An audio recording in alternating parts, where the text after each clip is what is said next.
everywhere. Just talk about it and don't be afraid that you are weird or it's wrong. Or I think everyone and everything is normal as long as you don't hurt someone else or yourself. Hello, everyone. I am Michelle Melville Kashan. I'm the Community and Content Director here at Sexual Health Alliance. And today I'm with Anna Jansen. Anna is going to be one of the presenters at our online event, Cross-Cultural Perspectives on Sexual Health, happening March 15th and 16th, 2025. This event is happening online, so it's super accessible, and we're excited for everyone to join us. So welcome, Anna. Yeah, thank you for inviting me. And so great that everyone can join. Yes, yes. So tell us a little bit about yourself. Yeah, I'm a sex educator based in Amsterdam in the Netherlands. And I actually work throughout the country, but the Netherlands, it's a very small country. So it's nothing compared to the US. It's like one state for you. I work in different areas, mostly sex education.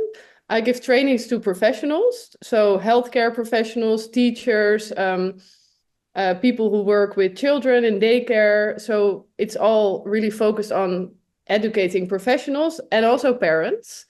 And my other favorite topic is female sexual pleasure.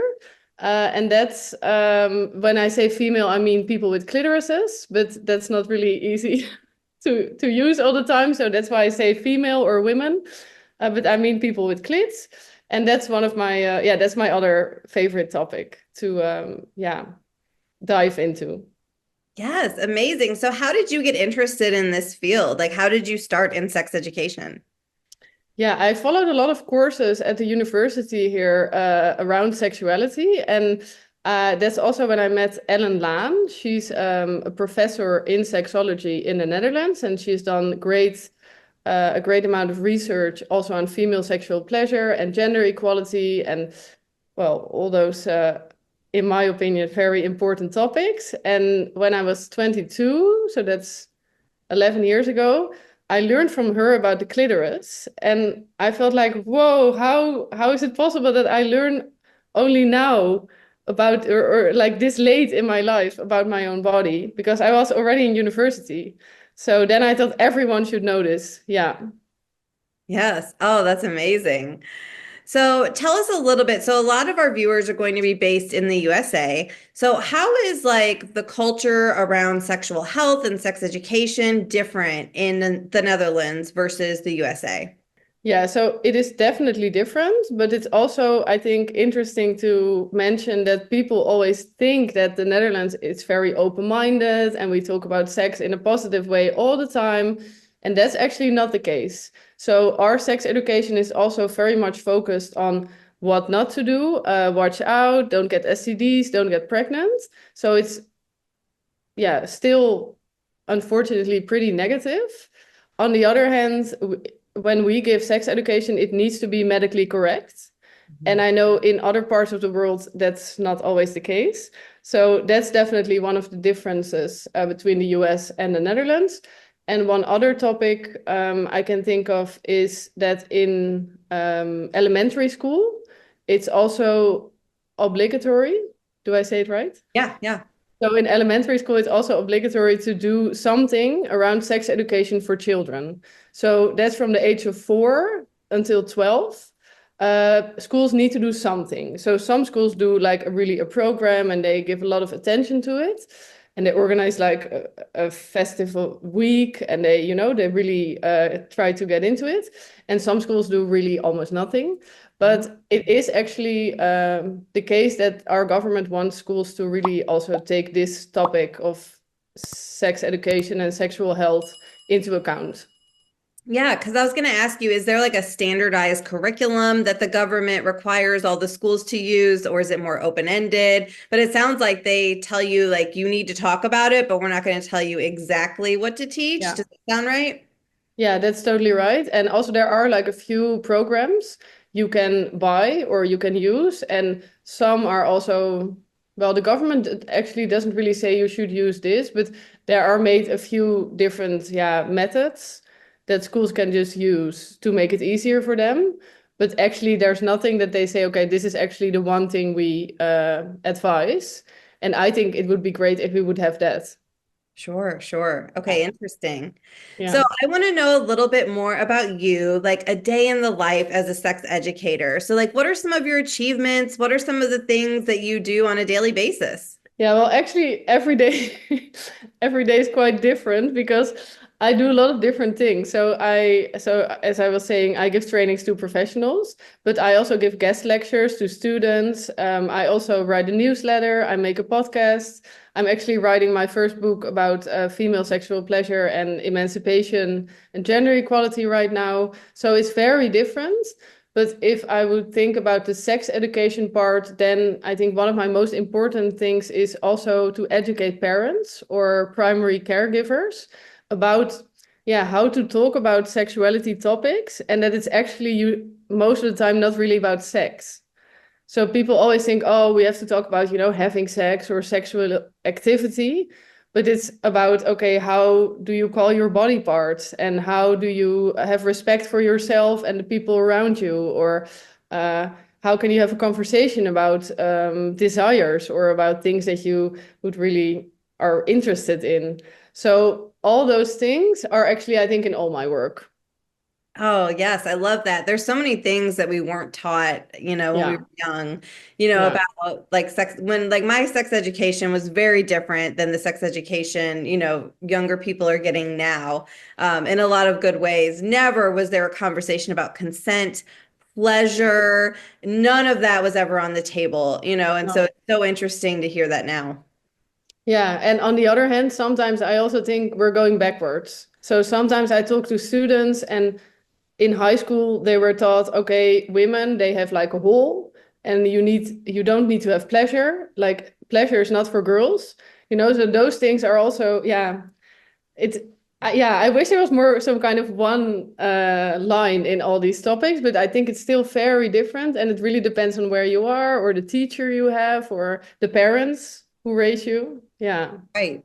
Right. I know, especially in the US, a lot of those like sex education conversations are left up to the parents to have at home.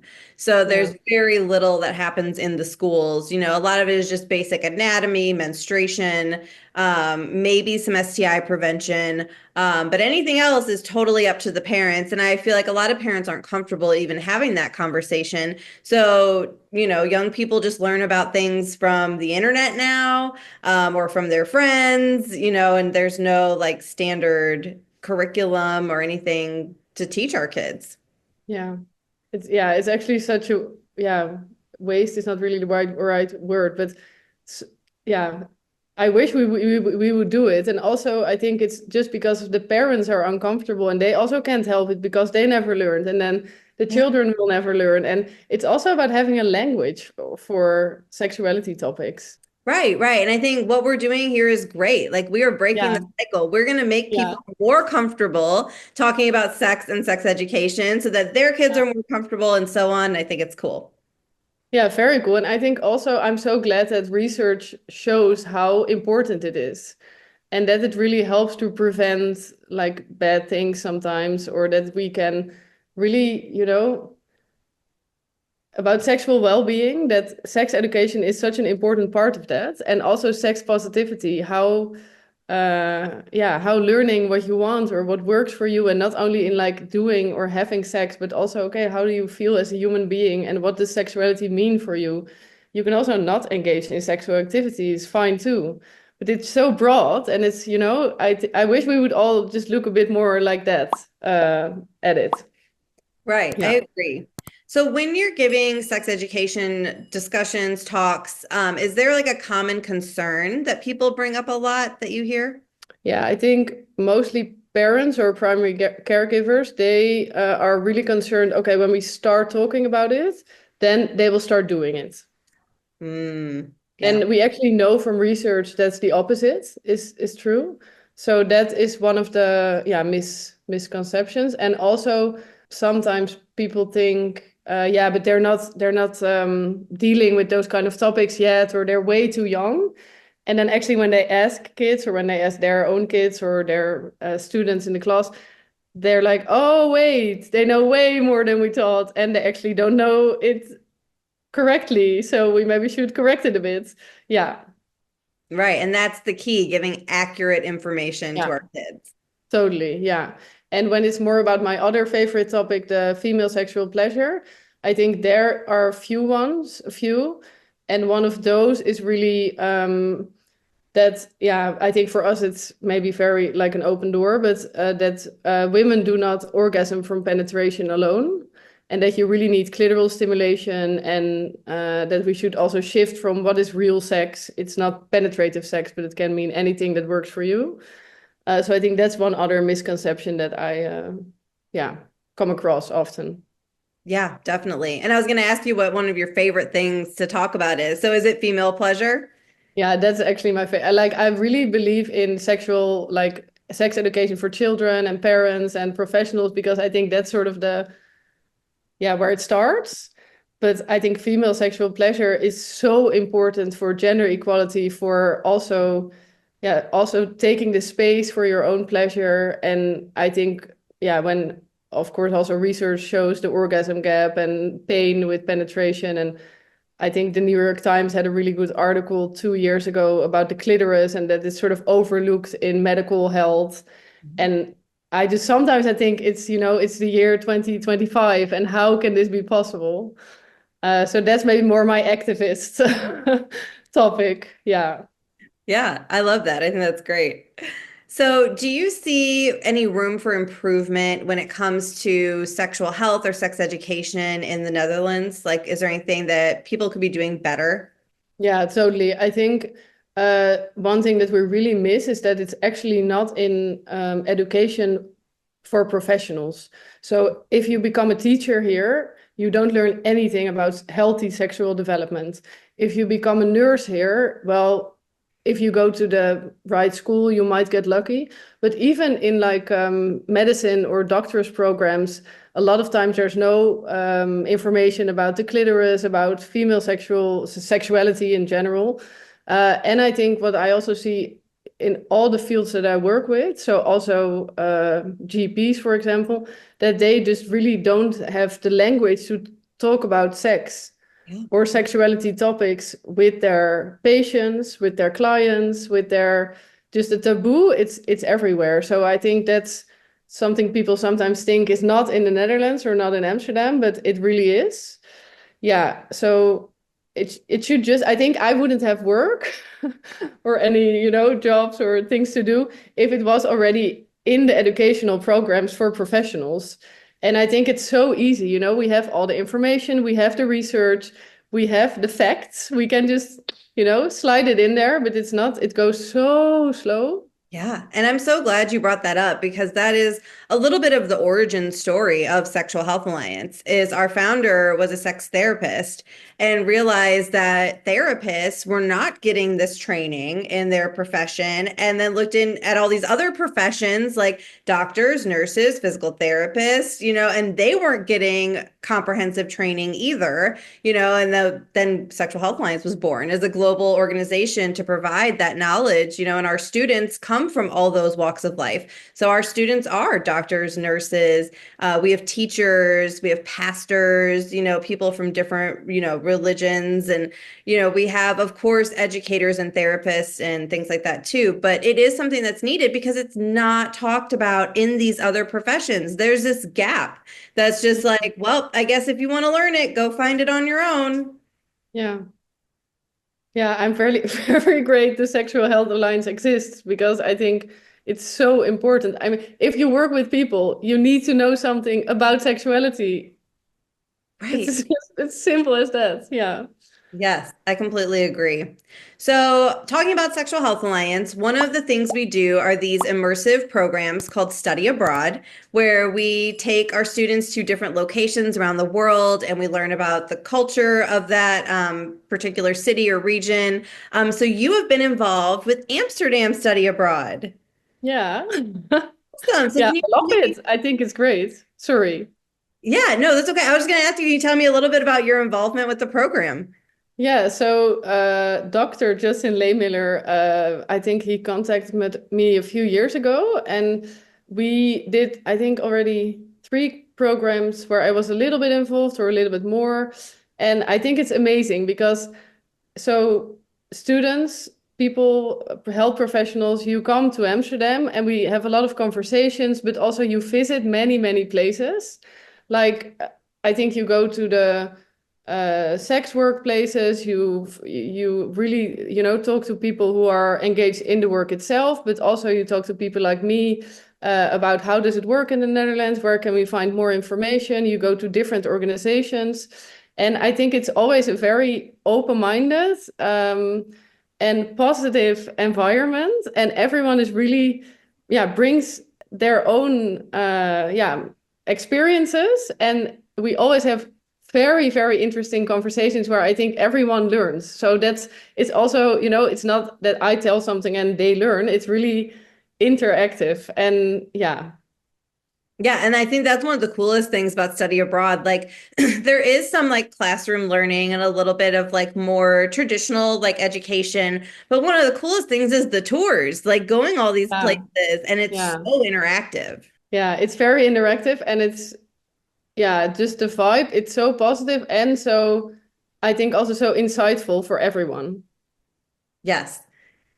Yeah. Definitely. We've always received so much great feedback about our study abroad programs. And we definitely received so much feedback. We expanded it this year. We're going to 4 places. Wow.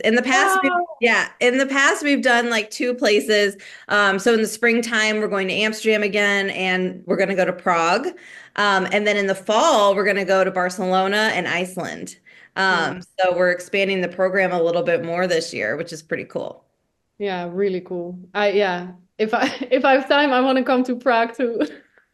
Yeah, you should go. Yeah.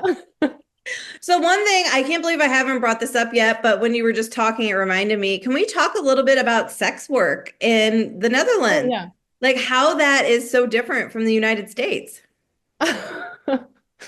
Yeah, so it's not forbidden or prohibited here. Yeah. No, sex work is allowed, it's legal, and you can have a bank account, you can have an insurance. And I have to say it's also stigmatized. So if you are here picking up your child from school, most people wouldn't say, "Oh, I'm a sex worker. Oh, I'm a teacher. Oh," so it's in that way it's not normalized. But it's more common, and it's also getting, I think, more and more to the surface. And I think that's great because it is work. And I think it's great that you can also live without a stigma. And there's always a little bit of discussion between sex work and human trafficking, Mm, because that's, of course, like an argument that a lot of people who are against sex work use. And right. of course, human trafficking, that's horrible and we don't want that. But seeing sex work as work and also giving the sex workers the rights that they should have, so an insurance, a bank account, and all those things. Yeah, I think it's amazing. And I think also one of the topics that's coming more and more is sex work as healthcare. So a lot of people cannot have sexual encounters in their private life, or because they have a handicap. How do you call it? Yeah, like a disability of some Yeah, kind. yeah. So some people cannot have sexual encounters because they have a disability. And then you also have like people who do sex work as sort of sex care. And I Yeah. think that's great because so many people are longing for, to be touched or for intimacy. Right. And then in that way you can also have it. And yeah, I love it. I think it's amazing. Yeah. Yeah, and that's so interesting. We just had an event last month, and we talked a lot about sex work. And we had people from all different like aspects come in and talk. And we did have a sex surrogate come in and talk. And that is something that the sex surrogates do. You know, they will provide those experiences for people maybe with disabilities or other issues, or trouble with intimacy, lots and lots of different things. But yeah, that's fascinating. Yeah, fascinating. Yeah, it's so important. I really hope that also that stigma will, or the taboo on sex work will also go away a bit more, but we'll see. All right. So before we go, do you have a tip or a takeaway for our audience related to sex education or sexual health? Yeah, I actually wrote a few down because I think there are so many. But let me look in my little Well, book. give us as many as you Um, want. We love it. yeah, I thought first of all, talk about sex. So that's just everywhere. Just talk about it and don't be afraid that you are weird or it's wrong. Or I think everyone and everything is normal as long as you don't hurt someone else or yourself. And also become cliterate. So know everything about the clitoral complex, about the clitoris, about female pleasure, about how it works, explore, use a mirror, you know, explore with yourself, with partners, with, you know, the way you want. It's all fine. And it's also yours. Yeah. So that's one other. And then, yeah, I think on sex education, I would say sex positivity. So sex positive sex education. That I think that really is the key. And I think that's also the future. So that we really should move to sex positive sex educations. So that looking from the perspective, what do we want? What is our ideal? And that can be in a school for young children, but it can also be in your own home. What is our ideal situation around sexuality, sex education, sexual health? And how do we shape that? Instead of waiting until something goes wrong or there's an incident or whatever. But first, sex positive sex education everywhere. Yes. Oh, I love those. Those are great tips. Thank you. All right, everyone. If you want to hear more from Anna, please join us online for our Sexceptional Weekend, Cross-Cultural Perspectives on Sexual Health, happening March 15th and 16th. You can get tickets at sexualhealthalliance.com. We'll also have the link to the event below. So thank you for joining us today, Anna. Thank you and see you then. All right, wonderful. If you like this video, please hit the like button and subscribe to our channel. We have lots of great content on sexual health and sex education. We interview our presenters for our events every month, so you get to learn and have a little one-on-one time with our presenters before the event. And feel free to drop any questions you have below in the comments, and we can answer them during the event. Yeah, love to. Awesome. All right. Thanks for watching, everyone. Bye.